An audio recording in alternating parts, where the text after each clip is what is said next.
Yunarti dari Institut Teknologi dan Bisnis Ahmad Dahlan Jakarta, Fakultas Ekonomi dan Bisnis, Program Studi Akuntansi. Saya akan menjelaskan salah satu mata kuliah yang saya ampu, yaitu Ekonomi Islam.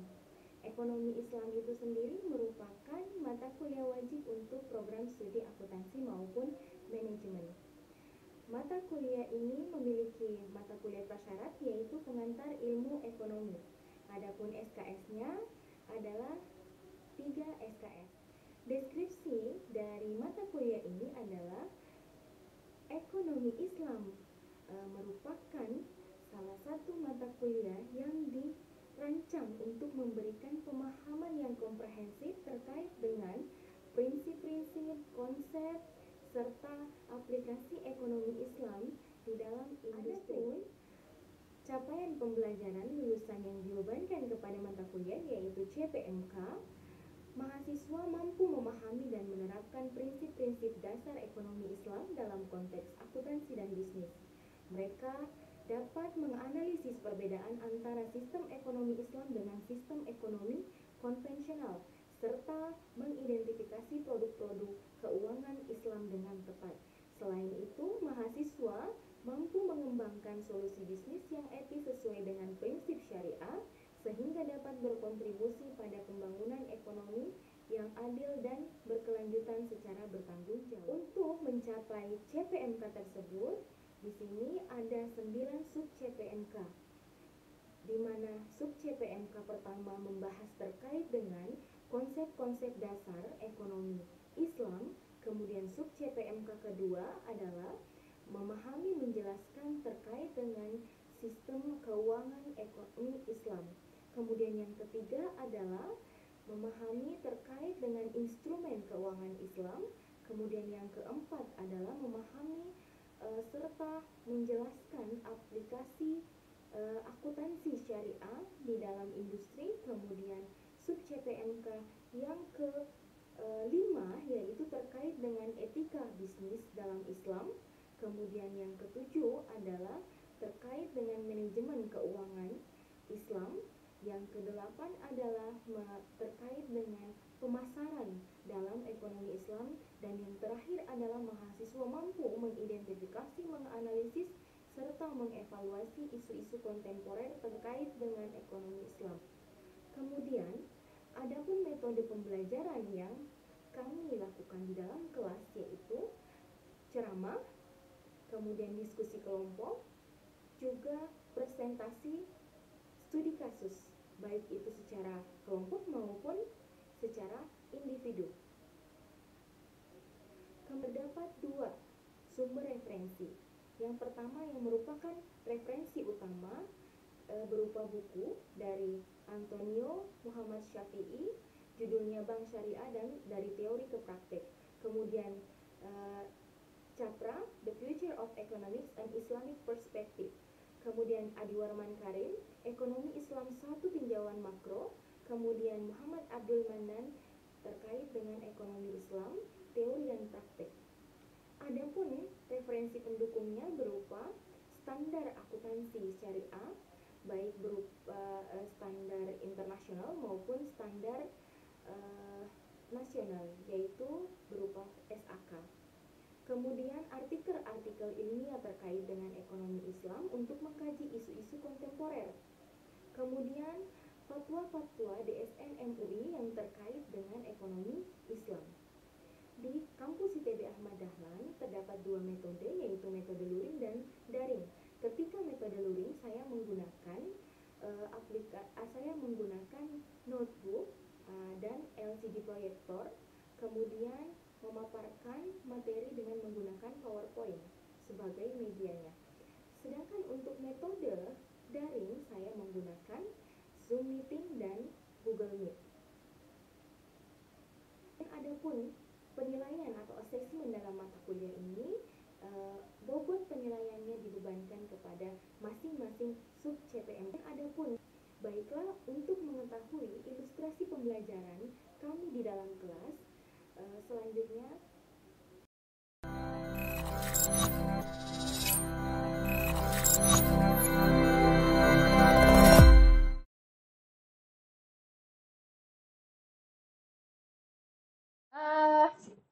Bismillahirrahmanirrahim. Assalamualaikum warahmatullahi wabarakatuh.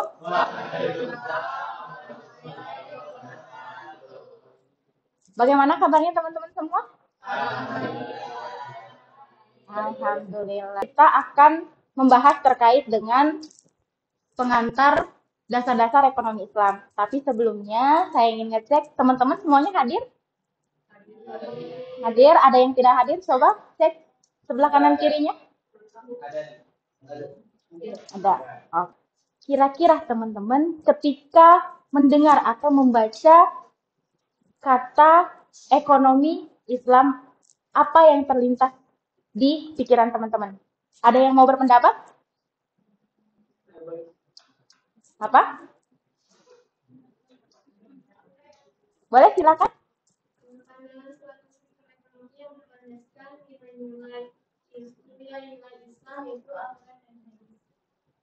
Baik. Oke, ada lagi? Satu kata, ekonomi Islam.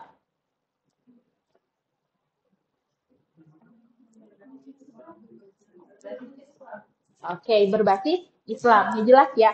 Ketika teman-teman mendengar kata atau istilah terkait dengan ekonomi Islam, pasti teman-teman berpikir tentang Al-Quran yang menjadi pedoman kita. Materi ini pasti akan ada yang dicapai, yaitu memahami konsep dasar ekonomi Islam serta perbedaannya dengan ekonomi konvensional. Intinya seperti itu. Kita ingin paham ekonomi Islam itu apa sih? Kemudian ketika kita paham ekonomi Islam, kita bisa membandingkan, oh di Islam seperti ini dari sisi aspek ekonomi. Oh di konvensional seperti ini. Akan terlihat perbedaannya. Ya. Ada yang pernah bertransaksi di perbankan syariah atau lembaga keuangan syariah? Belum. Nah, kemudian di mata kuliah ini kita akan mencapai CPMK tadi melalui penilaian indikator, di mana yang pertama itu mahasiswa harus mampu menjelaskan definisi pengertian ekonomi Islam, kemudian menjelaskan fungsi dan tujuan ekonomi Islam. Selanjutnya, nilai-nilai dasar di dalam ekonomi Islam itu seperti apa, kemudian ruang lingkupnya, dan terakhir, teman-teman harus bisa menjelaskan atau menganalisis perbedaan ekonomi Islam dengan ekonomi konvensional. Kalau ekonomi konvensional, tahu? Pasti semuanya sudah sering bertransaksi ya. Nah, ini definisi ekonomi Islam dari para pakar ekonomi, yaitu Monserkaf dan Capra. Kalau Monserkaf itu mendefinisikan bahwa ekonomi Islam adalah kajian tentang upaya manusia untuk mengalokasikan dan mengelola sumber daya yang langka untuk mencapai falah. Falah itu adalah kebahagiaan dunia dan akhirat melalui proses yang sesuai dengan syariah Islam. Ya, kalau di dalam ekonomi Islam dan ekonomi konvensional, kalau di ekonomi Islam ada batasan. Batasannya itu adalah prinsip-prinsip syariah yang tertuang di dalam Al-Quran dan hadis. Ya.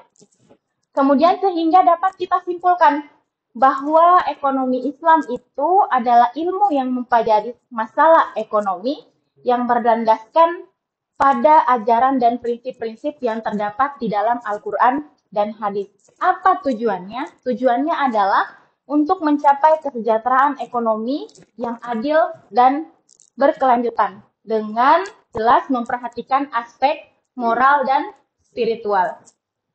Fungsi ekonomi Islam yaitu mengatur aktivitas ekonomi agar sesuai dengan syariat Islam. Ya. Kembali lagi, karena kita ada yang mengatur, ada pedomannya, ada Al-Quran dan hadis, jelas seluruh aktivitas ekonomi itu harus dikorelasikan atau disesuaikan dengan prinsip syariah Islam. Kemudian menciptakan keseimbangan antara individu dengan masyarakat. Jadi, kalau di dalam ekonomi konvensional atau yang teman-teman sekarang sering berinteraksi dengan lembaga keuangan konvensional, nah di situ ada terjadi ketidakseimbangan antara lembaga dengan nasabah sendiri. Mungkin kita tidak terlalu aware ya, karena kita biasanya bertransaksi dengan hal-hal kecil. Tapi kalau hal yang besar atau nilai nominal besar itu akan berdampak, ya. Kemudian mencegah praktik ekonomi yang merugikan seperti riba. Riba itu kalau di konven kita sebut bunga, ya. Iya. Kemudian goror itu ketidakpastian. Kemudian maisir itu judi. Nah, ini yang akan dicapai oleh ekonomi Islam. Kemudian tujuannya itu mencapai keadilan sosial dan ekonomi. Jelas ya, kalau di ekonomi Islam itu kita tidak memikirkan diri sendiri. Jadi bagaimana balance gitu antara kita dengan sekeliling kita. Kemudian mewujudkan kesejahteraan umat dengan distribusi kekayaan yang adil. Nah, di dalam ekonomi Islam ada istilah zakat. Zakat itu merupakan salah satu tujuan ekonomi Islam. Yang kedua, mewujudkan kesejahteraan umat dengan distribusi kekayaan. Zakat kan diwajibkan bagi orang yang memiliki penghasilan lebih. Ketika tidak mencapai nisab, nggak diwajibkan kan? Kecuali zakat fitrah. Ya, kalau zakat harta atau zakat mal itu ketika sesuai nisab kita wajib untuk membayarnya. Kemudian mendorong etika dan moral dalam kegiatan ekonomi. Jelas ya. Di dalam seluruh aspek apapun itu kita harus mengedepankan etika dan moral. Di dalam Islam itu diatur. Etika dan moral itu diatur. Begitupun ketika kita bertransaksi. Kemudian menghilangkan eksploitasi dan penindasan dalam transaksi ekonomi. Terkait dengan sumber dari ekonomi Islam, Al-Quran, dan hadis. Itu yang paling umum kita ketahui. Karena memang di dalam kehidupan yang menjadi pedoman kita ya Al-Quran dan hadis. Nah, tapi di sini dikenal juga istilah ijtihad dan ijma. Kita lihat dulu Al-Quran. Al-Quran itu sebagai umat Islam pasti sudah tahu. Bahkan semua sudah pernah berinteraksi dengan Al-Quran. Yaitu kitab suci menjadi sumber utama dalam segala aspek kehidupan. Segala aspek kehidupan termasuk ekonomi. Hadis. Hadis itu kumpulan perkataan, perbuatan, dan persetujuan Nabi Muhammad SAW yang menjadi pedoman dan menjalankan kehidupan ekonomi sesuai syariah. Kemudian ijtihad. Ijtihad ini adalah upaya para ulama untuk menggali hukum-hukum syariah yang tidak secara eksplisit disampaikan di dalam Al-Quran dan hadis. Banyak kan kalau di dalam Al-Quran tuh kayak semacam samar-samar gitu ya. Samar-samar nanti para ulama pakarnya akan menggali kira-kira seperti apa maksud di dalam Al-Quran ini. Kemudian ijma. Ijma itu kesepakatan para ulama mengenai satu masalah hukum yang tidak ditemukan penjelasannya secara eksplisit di dalam Al-Quran dan hadis. Wakaf uang itu menjadi selisih pendapat di dalam ulama. Karena wakaf yang kita tahu itu adalah wakaf itu dananya abadi atau asetnya abadi. Sedangkan uang kan enggak kan? Tetapi kesepakatan para ulama ketika uang yang kita peroleh kemudian dibelikan aset, aset itulah yang kita kelola asetnya. Asetnya itu yang mekanismenya yang diubah. Uang bisa diwakafkan, tapi dengan satu catatan dia harus dibelikan aset. Nah, aset itulah yang diwakafkan. Seperti itu. Jadi banyak kesepakatan para ulama, terutama di zaman kontemporer seperti sekarang ini, banyak sekali transaksi-transaksi yang tidak dicantumkan di dalam Al-Quran atau tidak disebutkan secara eksplisit di dalam Al-Quran. Seperti tadi yang saya sampaikan itu. Suatu transaksi, misalnya di ekonomi syariah, untuk menentukan. Karena kan kalau abu-abu, kita bingung ya, orang awam, ini gimana ya? Nah, makanya teman-teman kalau misalnya ada yang menurut kita abu-abu, coba kita kembali ke para ulama atau kesepakatan atau fatwa yang dikeluarkan MUI. Meskipun agak bertentangan dengan kita, tetapi ketika fatwa keluar, kita mengikut kepada fatwa.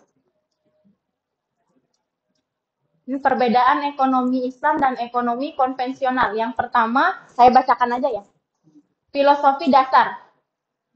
Bersumber dari Al-Quran dan Sunnah. Nabi Muhammad Shallallahu Alaihi Wasallam. Kalau di konvensional yaitu bersumber pada pemikiran manusia, ya, bersumber pada pemikiran manusia, di mana pemikiran manusia itu lebih mengedepankan rasionalitas, yang secara logika seperti ini, seperti ini. Sedangkan kalau di dalam Al-Quran dan Sunnah, ini saya pribadi nih, kadang tidak, kalau dilogikakan itu kayak tidak masuk gitu. Kayak nggak masuk kalau dilogikakan. Tapi sebenarnya itu yang terbaik buat kita ketika kita menjalaninya. Makanya di dalam agama Islam itu ada yakin dan percaya ya. Yakin dan percaya apa yang telah ditetapkan di dalam pedoman kita Al-Quran dan Sunnah. Kemudian tujuan utamanya adalah falah. Falah itu kebahagiaan dunia dan akhirat. Kalau di ekonomi konvensional, tujuan utamanya adalah memaksimalkan kekayaan dan keuntungan, ya. Jadi profit oriented. Kemudian menjunjung tinggi nilai-nilai keadilan, persaudaraan, dan keseimbangan. Sedangkan kalau di konvensional itu mengedepankan individualisme dan persaingan bebas. Jelas ya, terlihat sekali perbedaannya yang bertolak belakang dengan ekonomi Islam dan ekonomi konvensional. Kita lihat dari perbedaan konsep kepemilikan. Kepemilikan mutlak hanya milik Allah. Manusia sebagai pemegang amanah. Kalau di konvensional, kepemilikan mutlak milik. Kemudian yang kedua, kepemilikan di individu diakui dengan batasan-batasan syariah. Kemudian kalau di konvensional, hak kepemilikan pribadi tidak terbatas. Kemudian sistem keuangan. Sistem keuangan di ekonomi Islam itu dilarang riba atau bunga, goror, dan maisir. Kalau di konvensional ada istilah bunga, dikenal dengan sistem bunga. Bunga bank. Siapa sih yang nggak suka bunga bank? Ya. Kemudian sistem bagi hasil di dalam ekonomi Islam. Sistem bagi hasil sudah pernah dengar apa aja? Mudharabah, musyarakah? Nah, seperti itu di ekonomi Islam. Kemudian instrumen keuangan konvensional itu saham, obligasi, dan asuransi. Di syariah juga ada. Saham syariah, kemudian obligasi ada, kita kenal dengan suku, asuransi juga ada, kita kenal dengan istilah takaful. Jadi kita juga ada. Sebenarnya teman-teman kalau sistem keuangan itu, kalau teman-teman lihat itu hampir sama ya. Hampir sama, cuman kembali lagi di dalam syariah itu ada yang membatasi. Mungkin kalau teman-teman bertransaksi di perbankan, seperti tidak ada bedanya. Ya kan? Tapi teman-teman tidak tahu, operasional di ekonomi syariah itu dibatasi. Ketika dia mengeluarkan pembiayaan, ketika menerima dana, itu semua harus jelas sumbernya dari mana dan kegunaannya untuk apa. Sedangkan kalau di konvensional, selama itu mendatangkan keuntungan, kenapa enggak? Ya kan? Peran pemerintah. Pemerintah berperan mengawasi pelaksanaan syariah. Kemudian di ekonomi konvensional, peran minimal pemerintah. Peran minimal pemerintah di sini adalah pemerintah ikut andil, cuman itu tidak seperti di ekonomi Islam. Di ekonomi Islam itu ada yang mengawasi. Ya, Kak, ini perbedaan yang mendasar. Lembaga keuangan syariah itu ada yang mengawasi.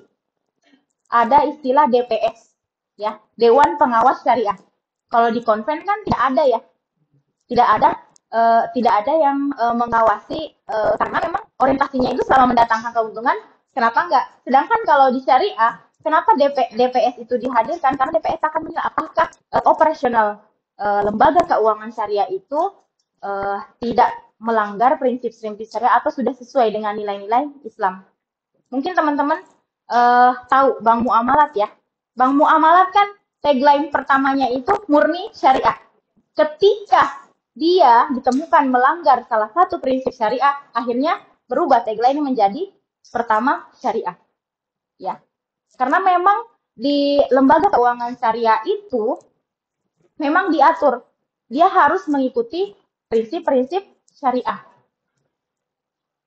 Kemudian terakhir, menjamin keadilan dan pemerataan ekonomi di ekonomi Islam, makanya ada distribusi zakat. Jadi seluruh lembaga keuangan syariah itu mengeluarkan zakat.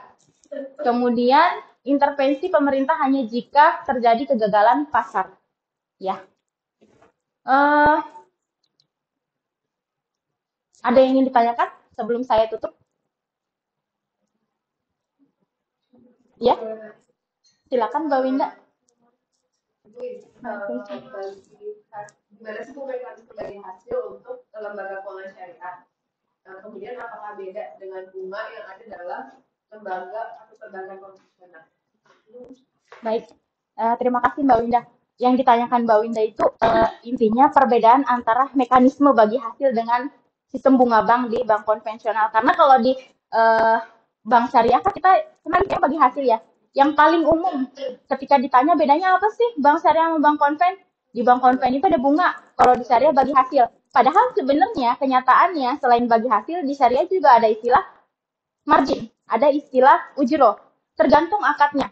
Nah, untuk mekanisme bagi hasil dengan sistem bunga itu jauh berbeda.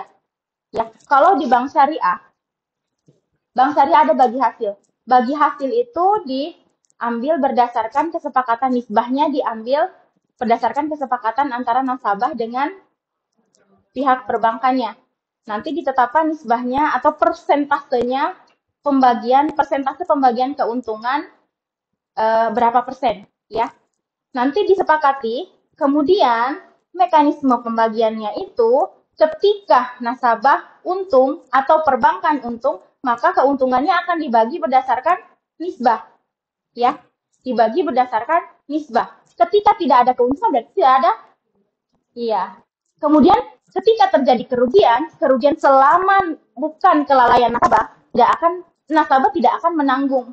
Kerugian yang menanggung adalah perbankannya selama tidak ada kelalaian nasabah. Tapi kalau ada kelalaian nasabah itu kembali lagi didiskusikan seperti apa jalan tengahnya. Kemudian sistem bunga. Sistem bunga ini sudah ditetapkan di awal. Kita tidak tahu kondisi nasabah ke depan seperti apa. Dia kalau untung terus, kalau tidak, dia harus tetap membayar bunga.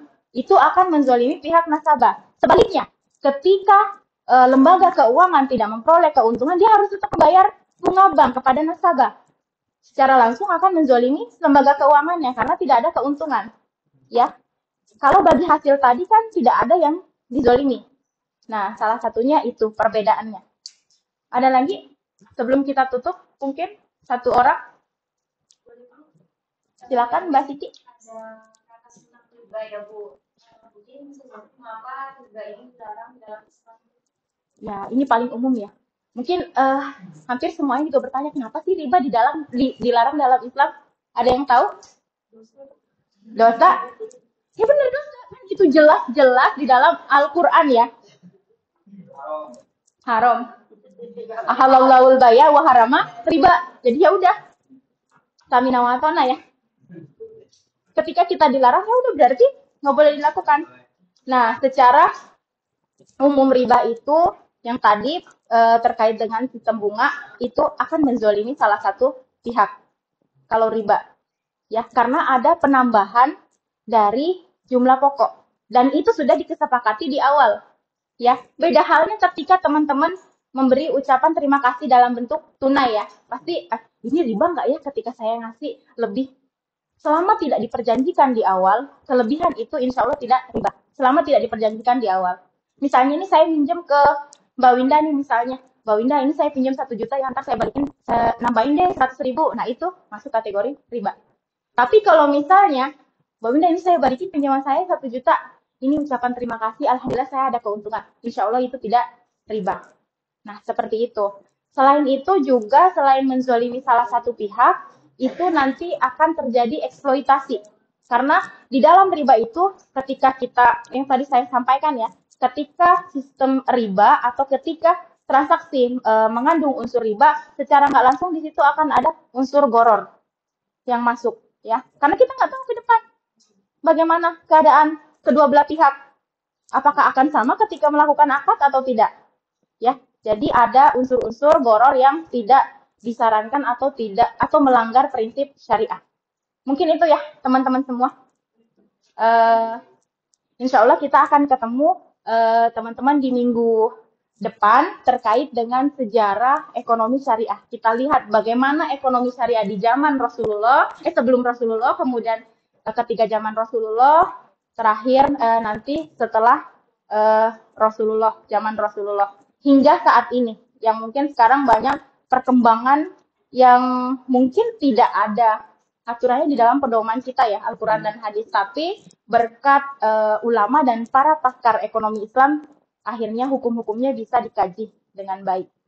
Baik teman-teman, sebelum saya tutup, kesimpulan kita hari ini yaitu ekonomi Islam adalah sistem ekonomi yang didasarkan pada prinsip-prinsip syariah dengan tujuan utamanya adalah mencapai falah, yaitu kebahagiaan dunia dan akhirat, kesejahteraan adil dan berkelanjutan bagi seluruh umat manusia. Sumbernya di dalam Al-Quran dan hadis dengan metode tadi, metode istimbat, kias, kemudian ekonomi Islam mencakup berbagai aspek kehidupan ekonomi dan produksi hingga distribusi, konsumsi, keuangan, dan perdagangan. Sistem ini menekankan pentingnya keadilan, keseimbangan, keberkahan dalam setiap aktivitas. Mungkin cukup untuk malam ini. Terima kasih banyak teman-teman semua. Saya tutup. Billahi fisabilillah, fastabiqul khairat. Wassalamualaikum warahmatullahi wabarakatuh.